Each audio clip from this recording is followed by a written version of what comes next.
e Llapushnikut, as betejë ashpër midis forcave serbe dhe atyre shqiptare. Zot të kësaj pjese të Drenicës janë pikërisht vendasi, kurse serbët janë futur në skutat e Komaranit. Në godrinat strategjike afër Llapushnikut, forcat tona çlirimtare me sukses mbrojnë oazën e lirë kosovare, duke mos lejuar fare afrimin e forcave serbe në territoret e çliruara me sakrifica të mëdha. Vazhdojmë rrugën në Arllat, ku na ndalin pjesëtarët e ushtrisë çlirimtare të Kosovës, të cilët na përcjellin në Malishe, në qendrën e territoreve të çliruara të Republikës së Kosovës. Aty ndihemi plotësisht të lirë, pse mos ta them, më të lirë se sa në Prishtinë. Këmba e policëve serb këtu nuk ka shkel tash sa muaj, dhe jeta frymon vetëm shqip. Është e njëjtë, ditë tregu. Përveç banorëve të Llapushës, në Malishev vërejmë edhe shumë banorë të rrafshit të Dugalgjinit e të Drenicës. Furnizimi i shitoreve me artikuj ushqimore të tjerë është relativisht i mirë. Komandantët e njësiteve Qeliku e Lumi dhe bashkëpunëtorët e tyre na informojnë hollësisht për shtrirjen gjithnjë emër të gjerë të tyre në këtë anë, për gatishmërinë dhe angazhimin e rinisë në ushtrinë çlirimtare të Kosovës, si dhe për mbështetjen e parezervë të saj nga ana e popullit. Këtu partitë politike nuk kanë kurrë ndikimi. Në Malishev ka filluar të funksionojë edhe pushteti ushtarako-civil. Për herë të parë në këtë komunë, me vendimin e shtabit të përgjithshëm të UÇK-s, është formuar drejtoria për marrëdhënie publike e administrimit civil, në krye të së cilës është emëruar veprimtari i shquar Gani Krasniqi. Në takime me popullatën e kësaj komune, zoti Krasniqi paralajmëroi funksionimin e organeve të këtueshme legjitime, para së gjithash dhënien e lejeve të reja të njoftimit dhe të dokumenteve të tjera personale të Republikës së Kosovës. Pas këtij tubimi lidhur me rolin e ushtrisë çlirimtare të Kosovës në rrethanat aktuale, morëm opinionet e pjesëmarrësve të tij. I lumt ushtrisë çlirimtare që diti ta bashkojë këtë popull rreth veti edhe ta zgjojë prej xhumit. Ligjin e ushtrisë çlirimtare të Kosovës janë përfshirë bitë më të mirë të këtij populli. Dhe dasmëria e tyre është në maksimum dhe liria me siguri se do të blen sa më shpejt. Është fat i madh që ushtria çlirimtare e Kosovës ka lind nga ky popull, nga të gjitha shtresat e këtij populli dhe ka përkrahjen e plotë të këtij populli. Në një mend, në Malishev vrehen hapa konkret të organizimit të jetës institucionale. Në vitrinat e shitorëve e të firmave të këtueshme ekzistojnë bishkrimet vetëm shqip. Po ashtu edhe tabelat orientuese në trafik janë të shkruara vetëm shqip. Fshati Banjë nuk është larg nga Malishev. Ai është i njohur nga bazeni me ujë të ngrohtë që buron e qarkullon natyrshëm. Çdo ditë kur riku, ky bazen është për plot fëmijë, të cilët argëtohen duke u larë në ty. Të rriturit nuk i gjen aty. Ata i gjen në fakt, në mbrojtje të atë. Ose arrim afër bazenit për të bërë disa sekuenca për këtë telereportazh, pasi shoqëruesin ton, komandant Raketën, fëmijët e njohin, ata andaj dalin nga uji dhe e përshëndesin. Ata janë kurreshtar, sidomos për uniformën karakteristike të këtij pjesëtari të UÇK-s. Në fshatin Banjë patëm rastin të marrin pjesë për disa qaste edhe në dasmin e ushtarit të ushtrisë çlirimtare të Kosovës, Bashkimi. Ishte kjo dasma e parë e një ushtari në këtë anë pas shpërtimit të luftës në Kosovë. Bashkimi vetëm një natë ishte pranuesës, sepse menjëherë u paraqit në njësitin e vet për të kryer obligimet së bashku me bashkëluftëtarët e tij. Ai vërtet është ushtari disiplinuar, shembullor. Një ditë tjetër u nisëm në drejtim të Rahovecit, në rrugën e asfaltuar gjarëprore që shpihen në këtë qytet prej maleve pranë Zatriçit e deri në afërsitë të rrasave, hasën pjesëtarët e ushtrisë sonë çlirimtare, të cilët kontrollojnë këtë territor. Bashkë me ta, kalojmë rrasat ku zakonisht patrullon policia serbe dhe hyn në një lagje të Rahovecit. Qytetarët, e sidomos fëmijët, na përshëndesin. Prezenca e pjesëtarëve të UÇK-s mirëpritet dhe disi u jep kurajo e guzim se do të vi dita. Kamera jonë depërton edhe në qendër të Rahovecit.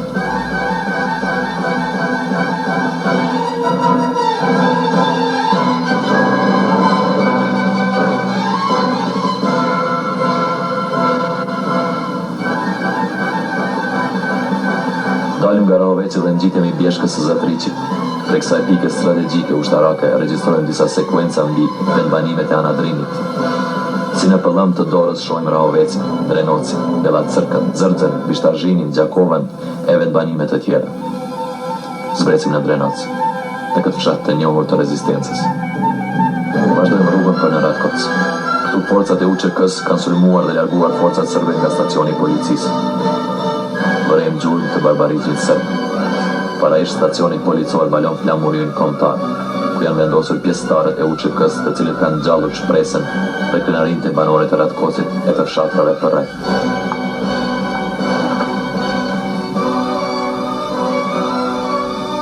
Pastaj arrin në fshatin Malsi e Re, për nga vëzhgojnë pozicionet e forcave të pushtuesit në kodrën e Gradishit. Me konsolidimin e forcave të ushtrisë çlirimtare të Kosovës, ato serbe nuk po kanë guxim që të granatojnë fshatrat e kësaj ane. Trimat e lirisë janë për herë të gatshëm të kundërvijën sulmeve serbe. Nga ana Drini largohemi të bindur se në të do të kthehemi sërish, së shpejti në rrethana më të volitshme. Jam symë rajonit të Suarekës.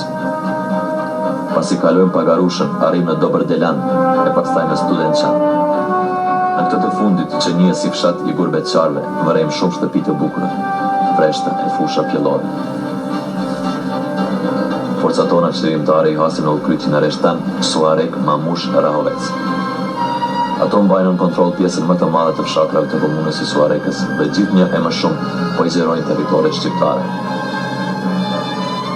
Një ushtar vëzhgon me vëmendje pozicionit e armikut. I afrohemi për disa qindra metra Suarekës. Hetohet situatë e tensionuar. Eprorët e shtabit të këtushëm të ushtrisë çlirimtare të Kosovës shprehin bindjen se së shpejti edhe Suareka do të jetë në duart e tyre.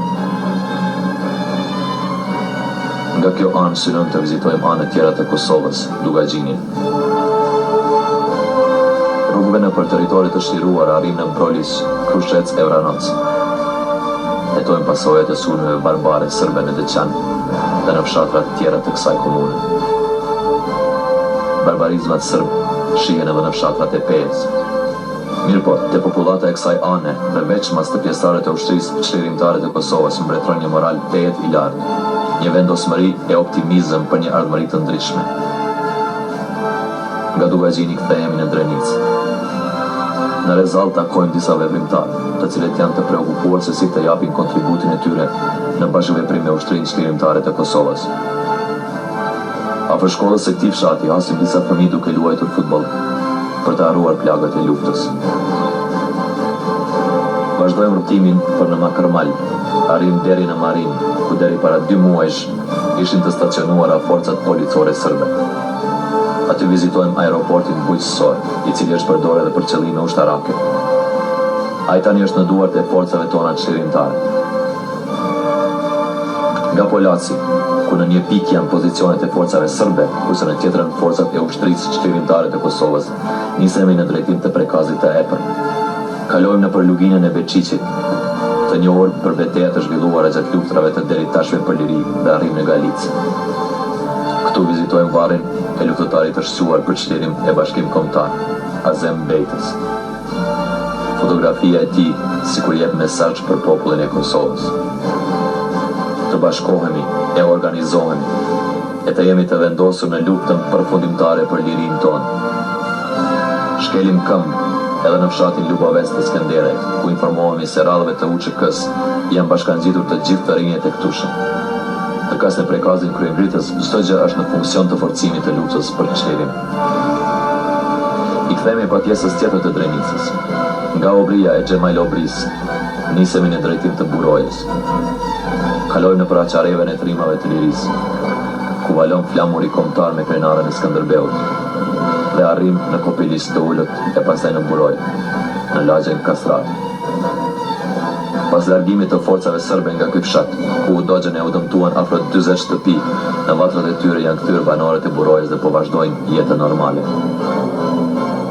Jemi kurioztar të shkuarjes në territoret e reja, të çliruara deri në Jashanicë të Klinës. Fshat me 300 shtëpi.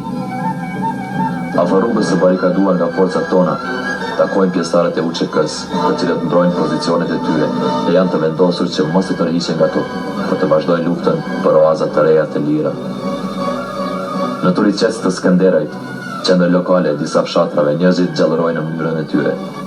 Shumica e meshkujve janë në front, kurse disa voglush merren edhe me tregti, sa për të siguruar ekzistencën.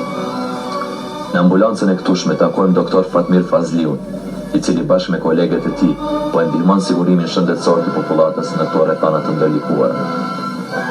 Të gjitha shërbimet mjekësore kryen falas, kurse barërat i kanë siguruar institucionet humanitare gjermane. Nga Klodenica, ku takojmë shumë pjesëtar të UÇK-s, vazhdojmë rrugtimin për në Runik. Këtu posa arrim te ish stacioni policor, ku është barikaduar rruga me trupa plepash, filluan të na përshëndesin snajperistët serb nga qendra e Runikut. Pra plumbi na kaloi pranë veshëve tanë. Për fal fatit, arritëm të shpëtojmë dhe kështu vazhduam kryen e misionit tonë nëpër territoret e shliruara nga ushtria çlirimtare e Kosovës. Nga lagja e Miftarave në Runik, vazhduam rrugën në drejtim të Skenderajt, duke kaluar nëpër Vitak, Çubrel e Beran. Kaluam disi nëpër barikadat e shpeshta të vëna në asfalt dhe arritëm në Llaush. Kjo është lagja e Hazireve në Llaush. Me gjithë granatimet e shpeshta të shtëpive të saj nga forcat sërbe, nga kjo kodrin përballë, banorët e kësaj lagje nuk janë larguar nga vatrat e tyre. Nuk frigohen as fëmijët. Vizitojmë edhe zonën më të rrezikuar të Llapushës, Kjevën dhe fshatrat përreth. Ndalemi në Glarev, ku forcat sërbe përsuan humbje të mëdha nga ato të ushtrisë çlirimtare të Kosovës, dhe u detyruan të largohen përfundimisht nga ky fshat. Luftëtarët e Lirisë vendosën barikadat në rrugë, në Stapanic të Kjevës dhe afër Dolcit. Forcat sërbe disa herë synuan që përmes sulmeve nga ajri, me helikopter dhe armatim të rënd, të deblokojnë këtë rrugë, por nuk ja arritën. Kthehemi në Çabiç, Cerovik, Mleqen, Llazic e Balinc për të arritur në Orllat. Banorët e këtyre fshatrave po bëjnë rezistencë për jetë më të qetë, ardhmëri më të lumtur. Këto janë objektet pushimore në kompleksin e njohur të Blinajave afër Lipjanit. Këtu, në kontrollin e pjesëtarëve të UÇK-s janë 3800 hektar pyje, 7 bazena peshqish, si dhe një varg objektesh përcjellëse. Ata që kaluan qastet e këndshme pushimi, nuk janë dukur moti në recepcionin e kësaj pushimore. Ndoshta mjaft e kanë shfryzuar, ku kanë lëshuar radhën pronarëve të vërtetë. Ishin këto vetëm disa nga territoret e çliruara në Drenic, Llapush, Anadrim e Dugagjin, të cilat shprehin rezistencën e suksesshme të forcave çlirimtare ndaj atyre sërbe. Dhe vazhdon betejë për çlirimin e territoreve të tjera të Kosovës, për të arritur qëllimin përfundimtar të popullit shqiptar. Çlirimin e plot dhe inkuadrimin në rrjedhat bashkëkohëse të civilizimit evropian.